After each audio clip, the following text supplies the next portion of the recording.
Morning guys! Say good morning. You're still yawning. Ayan guys, mamamalengke muna kami kasi wala na kaming bigas. Yun. Para sa lunch namin. Bili muna kami sa Harris Farm. Okay. See you there. Samahan nyo kami mag-grocery.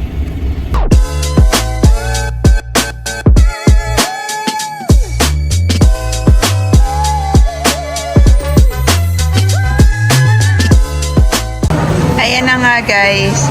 Tapos na ako mag-grocery.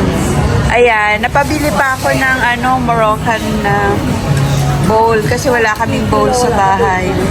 Magluluto ako ng soup. Magluluto ako ng tinola. Ayan. Bumili na tayo ng rice is life. Ayan. Yung mga pinamili natin. Bili tayo ng grapes. Kaya lang, di malalaki yung grapes guys. Gusto ko yung malalaki. Wala pa siguro yung malalaki. So umabot yung binili natin ng $122.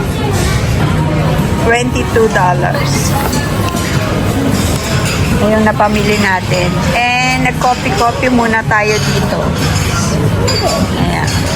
And donut. Donut and coffee. What is it?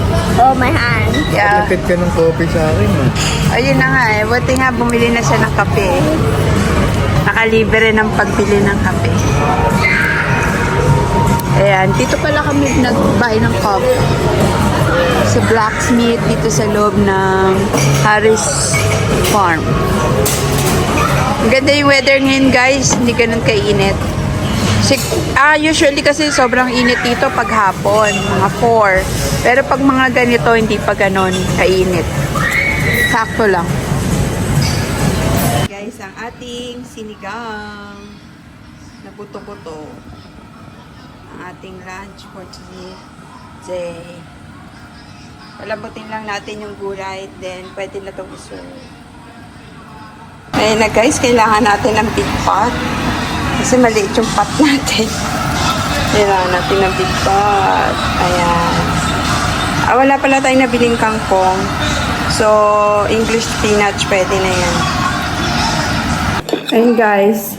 Originally, dapat ang lulutuin ko, tinola.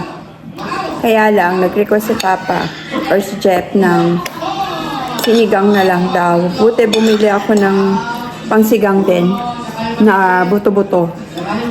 Yan. Tapos may nabili rin tayong sitaw. Wala lang kangkong. Tapos may nagbigay sa kanya ng talong. Yan. At saka sili na mahaba. Ang pangsigang. Ayun. Kaya, ang ulam natin ngayon ay pork sinigang na buto-buto. Kumain na sila. Ako na lang titirang kumain. Ayun. See you next time. Bye-bye. Hey guys. After ng ating mahabang pahinga, ng ating rest day, balik trabaho na ulit tayo. So, first duty ko ngayong linggong ito. Ayan guys. So, see you again next time. Bye.